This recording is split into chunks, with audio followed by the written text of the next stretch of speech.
برادر مکرم حضرت مولانا سعید یوسف خان صاحب، وزیر اعظم آزاد حکومت کشمیر جناب حیدر فاروق صاحب، اسٹیج پر موجود خطے کشمیر کے میرے انتہائی معزز اور محترم عمائدین،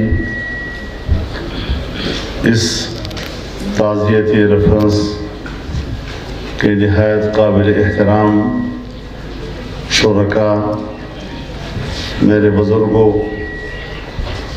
دوستوں اور بھائیوں، اپنے بھائی حضرت قاری مسعود یوسف خان صاحب کی وفات حسرت آیات، ایسا صدمہ نہ تھا کہ جسے صرف ان کے بھائیوں نے، ان کی اولاد نے یا حضرت مولانا مفتی محمد یوسف خان صاحب رحمہ اللہ کے خانوادے نے محسوس کیا ہو، ہمارے دل بھی اسی طرح رنج و غم کا شکار ہوئے، صدمے کا شکار ہوئے، اور آج انہی احساسات کو لے کر جہاں آپ اپنا صدمہ اور غم ان کے ساتھ شریک کر رہے ہیں، میں تو اپنے آپ کو ایسا سمجھتا ہوں کہ جس طرح ان کا خانوادہ قابل تعزیت ہے اور آپ ان کی تعزیت کے لیے آتے ہیں، خود کو بھی اس کا حقدار سمجھتا ہوں کہ ان کی وفات کی تعزیت مجھ سے کی جائے۔ میرے محترم دوستو، یہ دارالعلوم تعلیم القرآن اور خطہ کشمیر میں مصروف جمعیت علماء اسلام، یہ دونوں ایسے شجرہ طیبہ ہیں کہ جس کی بنیاد حضرت مولانا مفتی محمد یوسف خان صاحب رحمہ اللہ نے رکھی تھی۔ میرا ان کی حیات میں بھی یہاں آنا جانا رہا، پاکستان میں بھی بہت سے مجالس میں ان کے ساتھ شرکت ہوتی رہی، اور اس طرح اس خانوادے کے ساتھ میرا تعلق اس خانوادے کے ایک فرد جیسا ہے، جن کی خوشی بھی میری خوشی اور جن کا غم بھی میرا غم ہے۔ لیکن ہم جس تعلیم گاہ سے وابستہ ہیں، ان کی تعلیمات وہی ہیں جو شریعت مطہرہ نے ہمیں دی ہیں۔ اسلام شخصیات کی اہمیت کا انکار نہیں کرتا، لیکن عقیدے، نظریے اور دین کی بقا کا مدار بہرحال انسان کی ایمان پر ہے اور اس کے عقیدے پر ہے۔ انبیاء کرام دنیا میں تشریف لائے، لیکن بالآخر دنیا سے پردہ کر گئے۔ صحابہ کرام دنیا میں تشریف لائے،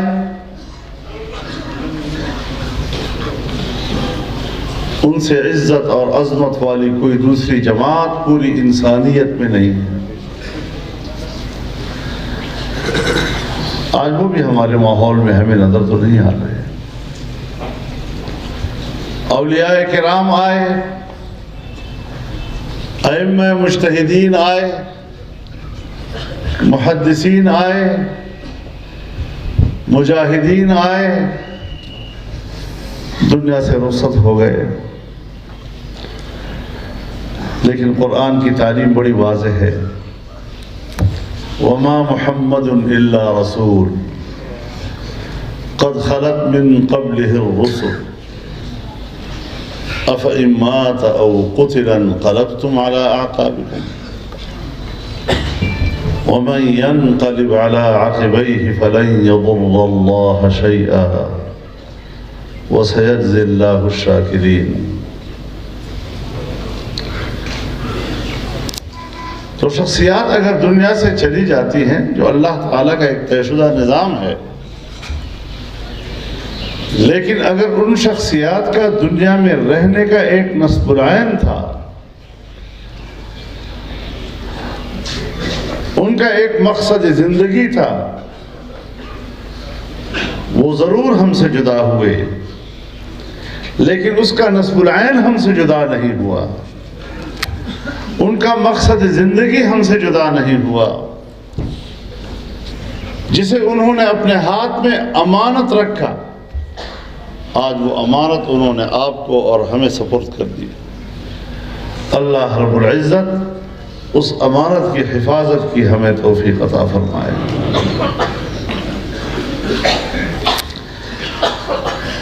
مسعود بھائی کی توصیف میں بہت کچھ کہا جا سکتا ہے،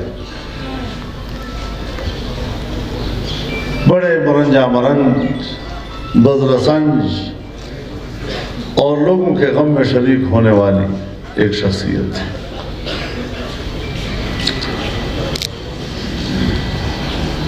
جس کی تعبیر اگر مجھے ملتی ہے تو جناب رسول اللہ صلی اللہ علیہ وسلم کے اس ارشاد سے ملتی ہے۔ حضور علیہ الصلوۃ والسلام نے فرمایا، ان للہ خلقا خلقهم لحوائج الناس یفضح الناس الیہم بحوائجہم ہم الآمنون یوم القیامہ۔ اللہ تعالیٰ کی ایک ایسی مخلوق بھی ہے کہ جسے اللہ نے اپنے مخلوق کی ضرورتوں کو پورا کرنے کے لیے پیدا کیا ہے، اور لوگ اپنی ضرورتوں کے ساتھ ان کی طرف لپکتے ہیں۔ یہی وہ لوگ ہیں کہ جو آخرت میں اللہ کے عذاب سے محفوظ رہیں گے۔ خدمت خلق اتنا عظیم منصب ہے کہ جس کے لیے رسول اللہ صلی اللہ علیہ وسلم کی طرف سے جو بشارتیں نصیب ہوئی ہیں، ایک روایت میں آتا ہے، اذا اراد اللہ بعبدہ خیرا یصرف حوائج الناس الیہ، جب اللہ تعالیٰ اپنے کسی بندے کے ساتھ خیر کا ارادہ فرماتے ہیں تو لوگوں کی ضرورتیں اس کی طرف متوجہ کر دیتے ہیں۔ خدمت خلق ایک بہت عظیم منصب ہے۔ ہمارے مولوی صاحبان یہاں آ کر بڑی کوتاہی کرتے ہیں۔ جب لوگ ضرورتیں کے لیے آتے ہیں ان کے پاس تو وہ بڑے غصے میں ان کو کہتا ہے، تم نے مجھے ووٹ اسلام کے لیے دیا تھا یا نوکری کے لیے دیا تھا؟ تم نے مجھے ووٹ اسلام کے لیے دیا یا تھانے کے لیے دیا تھا؟ بھائی مولوی صاحب تم سیاست نہ کرو، خدا کی قسم تمہارے پاس کوئی نہیں آئے گا۔ پھر دم درود کے لیے شاید آئے، تعویذ کے لیے کوئی آئے تو آئے، کوئی کتاب پڑھنے کے لیے آئے تو آئے، لیکن اپنے حاجتیں لے کر آپ کی طرف نہیں آئے گا۔ لیکن اگر آپ میدان سیاست میں ہیں اور انبیاء کے وارث ہیں آپ، تو پھر انبیاء کی وراثت کا تقاضا یہ ہے کہ خدمت خلق بھی کی جائے۔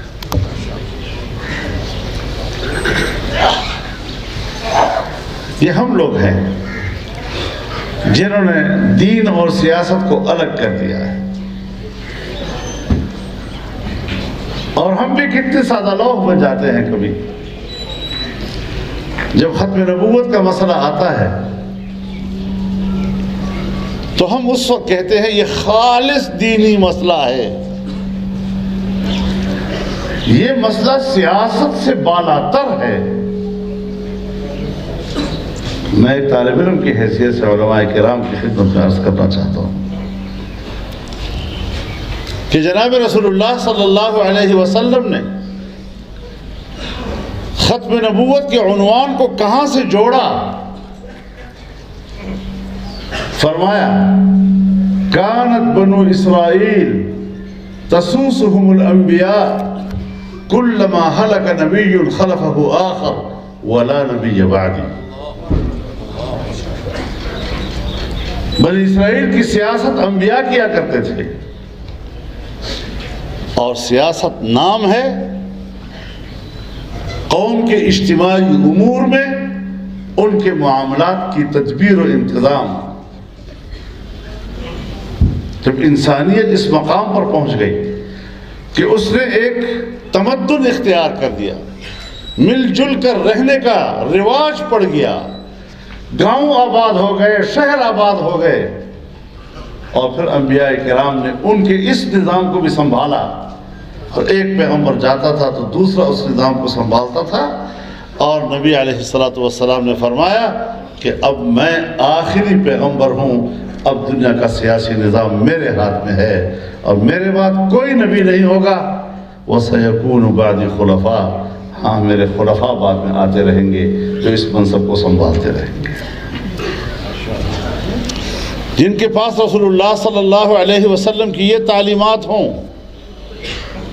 پتہ نہیں کس طرح جرت ہوتی ہے ان کو کہ وہ حجرے میں بیٹھ کر لوگوں کو مسئلے بتا رہے ہوتے ہیں کہ یہ ختم نبوت تو خالصتاً مذہبی مسئلہ ہے، اس کا سیاست سے کیا تعلق ہے؟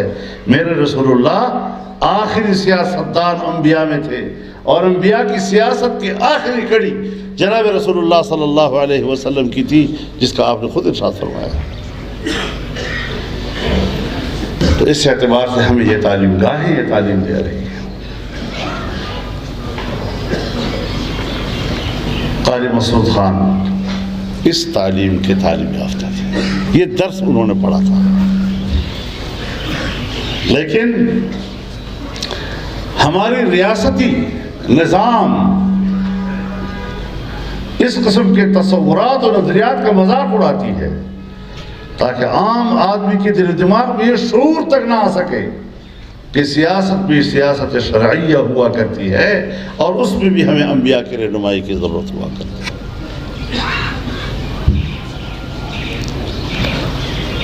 اس صورتحال سے ہم وابستہ ہیں، لیکن آج میں ان کو جب خراج عقیدت پیش کرتا ہوں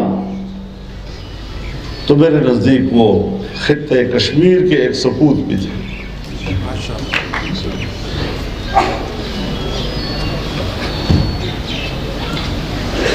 خطہ کشمیر کے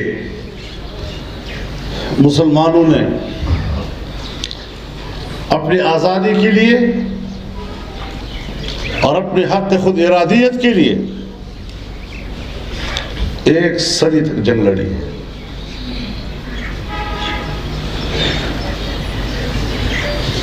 جب پاکستان کشمیر کی بات کرتا ہے اور مسئلہ کشمیر کی بات کرتا ہے تو اقوام متحدہ کی 1948 اور 49 کی قرارداد سے اس کا آغاز کرتا ہے، کیونکہ آج کے اس کے موقف کی بنیاد وہی قرارداد ہے۔ لیکن میں یہاں ایک بات عرض کرنا چاہتا ہوں، آپ سب لوگ الحاق پاکستان والے ہیں،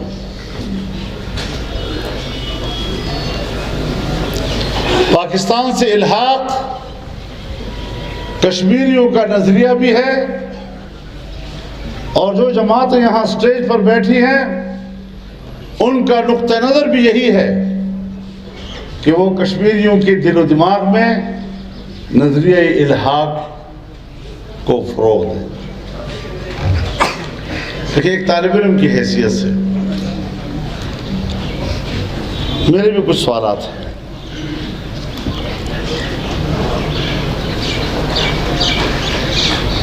جب برصغیر تقسیم ہوا اور پاکستان بنا تو تقسیم کے حوالے سے 3 طرح کے نظریات موجود ہیں. کچھ لوگ وہ ہیں کہ جن کا نظریہ یہ ہے کہ اس تقسیم کی بنیاد اسلام ہے. ہم ایک نیا وطن حاصل کریں گے, ہم مسلمان ہوں گے اور اپنی مرضی سے اس سرزمین وطن پر دین اسلام کا نظام نافذ کریں گے. دوسرا نظریہ یہ ہے کہ ہندو کے غلبے میں ہم وہاں پر جمہوری نظام قائم نہیں کر سکیں گے اور اس ماحول میں شاید ہم جمہوری حقوق حاصل نہ کر سکیں.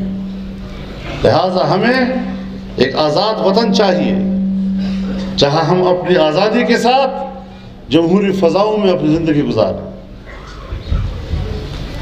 اور تیسرا نظریہ یہ تھا کہ ہندو کے غلبے کی وجہ سے بر صغیر میں ہماری معیشت وہ غلامی کی معیشت ہوگی.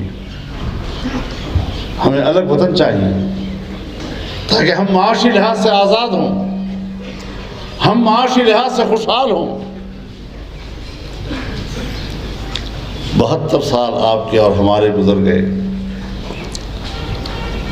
ذرا اسلام کے حوالے سے ہم تجزیہ کر لیں کہ ہم نے اس ملک کو کس قدر ایک اسلامی مملکت بنایا ہے. نام کے حوالے سے ضرور ہے, لیکن عملی حوالے سے آج بھی 72 سال کے بعد اسلام کے حوالے سے وہی تشنگی محسوس ہو رہی ہے جو 1947 میں پاکستان بننے کے فوراً بعد محسوس ہو رہی تھی. جمہوریت کے حوالے سے کتنی بار پاکستان کی جمہوریت پر شب خون مارا گیا, مارشل لاء مسلط ہوئی, اور آج جس ماحول میں ہم اور آپ یہاں بیٹھے ہیں, آج بھی پاکستان میں جمہوریت نہیں ہے. چوری کے ووٹ سے حکومتیں بنائی گئی اور غیر اعلانیہ طور پر آج بھی فوج کی حکومت ہے, چاہے آپ کو پوچھیں. ہم نے اس جمہوریت کا خواب دیکھا تھا. ہمارے بزرگوں نے قیام پاکستان کے وقت کیا اس جمہوریت کا خواب دیکھا تھا؟ اور معاشی حوالے سے آپ بہتر جانتے ہیں کہ پاکستان کی تاریخ میں پہلی مرتبہ پاکستان کی سالانہ مجموعی ترقی کا تخمینہ جو پچھلی حکومت نے اس سال کے لیے 6.5% لگایا تھا, آج 2 سال میں ان حکمرانوں کے نااہلی کے نتیجے میں ہماری سالانہ ترقی کی شرح وہ 0 سے بھی نیچے چلی گئی ہے. 0 سے بھی ہم نیچے چلے گئے. یہ ہے وہ معاشی ترقی جس کا خواب دیکھ کر ہم نے وطن حاصل کیا تھا. کیسے ہم اس وطن عزیز کو, اس قوم کو, ان لوگوں کے رحم و کرم کو چھوڑیں؟ اور کیوں چھوڑیں؟ پاکستان کی پارلیمنٹ میں گزشتہ 2 سالوں سے کوئی قانون سازی نہیں ہوئی, اور صرف ایک قانون سازی ہوئی ہے کہ FATF کے شرائط پر قانون سازی کریں. کیا ہم پر مسلط کیا جا رہا ہے؟ تو اس اعتبار سے ہم آج یہی کہنا چاہتے ہیں, کشمیر ہمارا ہے, گلگت بلتستان ہمارا ہے, ہم آپ کو پاکستانی سمجھتے ہیں, پاکستانی ہونے کے علاوہ آپ کو کچھ نہیں سمجھتے, لیکن پاکستان ایک مقدمہ لڑ رہا ہے پوری دنیا میں, اور جس کی اساس سن 49 کی قراردادیں ہیں, جس میں کشمیریوں کو حق خود ارادیت دیا گیا ہے کہ وہ اپنی مرضی سے فیصلہ کریں گے اپنے سیاسی مستقبل کا.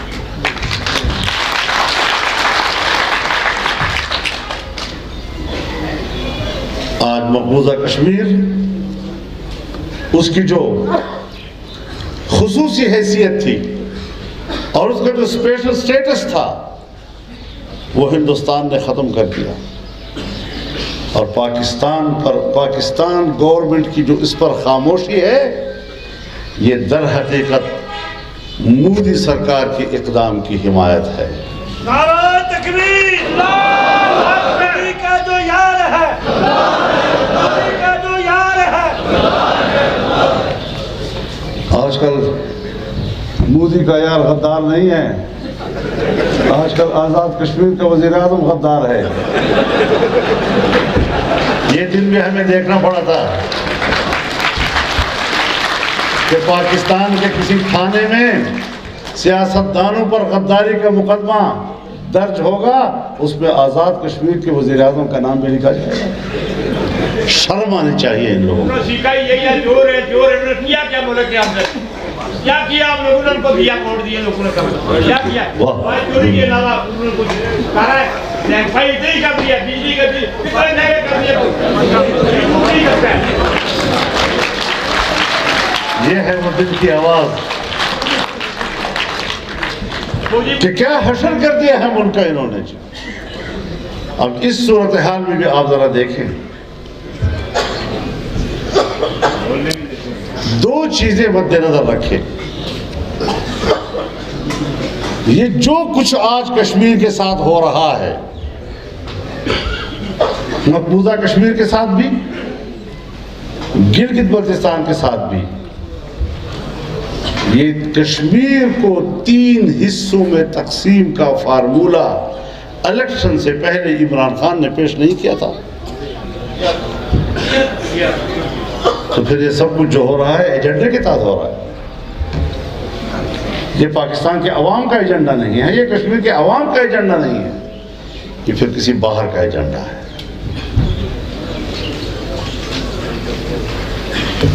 اور پھر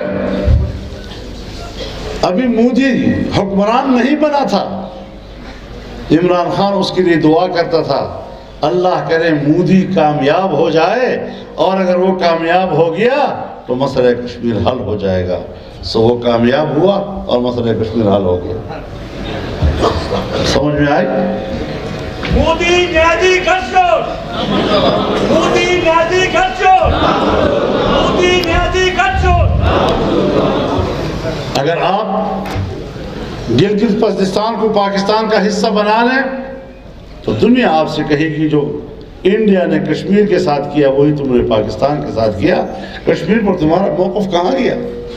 کہاں رہا وہ موقف؟ ہم کسی کے مفاد کے خلاف نہیں ہیں۔ ایک سوال کرنا چاہتا ہوں، صرف ایک سوال کرنا چاہتا ہوں۔ فاٹا جو 125 سال تک ایک اسپیشل سٹیٹس کے ساتھ رہا، اس کو تو آپ نے صوبے میں ضم کر دیا۔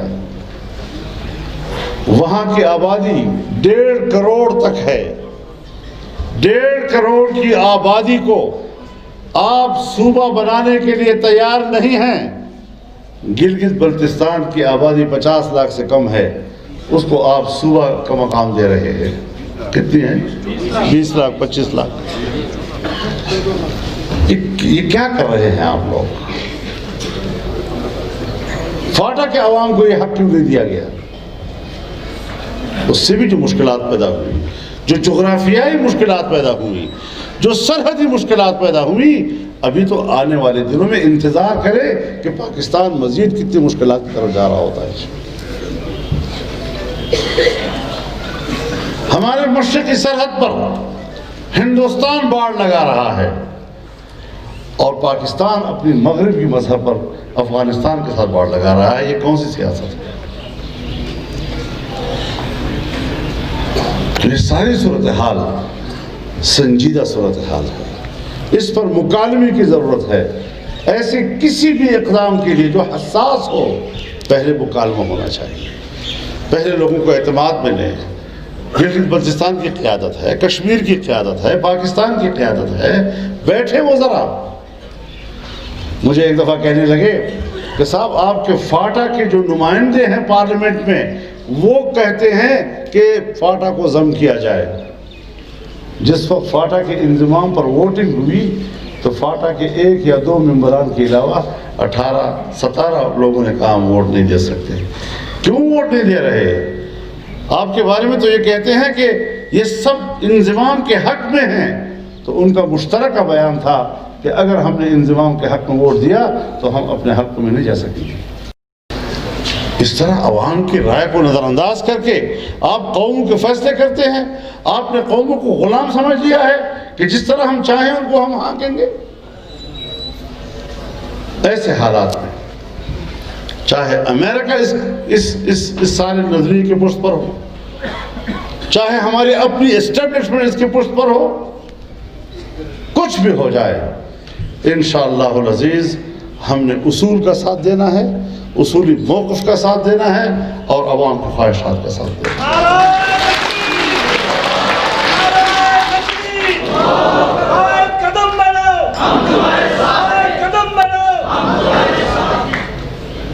جناب وزیر اعظم کی موجودگی میں عرض کرنا چاہتا ہوں کہ یہ حساس معاملات ہیں، یہ خطے کی جغرافیائی شکل کو تبدیل کر دیں گے اور کچھ پتہ نہیں کہ قوم کا مستقبل پر کیا ہوگا. یہاں کشمیر کے اندر سے ایک تحریک اٹھائیں، تمام سیاسی جماعتوں پر مشتمل گلگت بلتستان کی قیادت کو بھی آپ مشورے میں لائیں، ایک تحریک اٹھائیں، مکالمے کی تحریک اٹھائیں کہ ہم لوگوں کے اعتماد کے بغیر آپ ہمارے آنکھوں پر پٹیاں باندھ کر ہمارے فیصلے نہ کریں، اور یہاں سے آپ تحریک اٹھائیں. انشاءاللہ ہم آپ کو پاکستان میں سپورٹ کریں گے.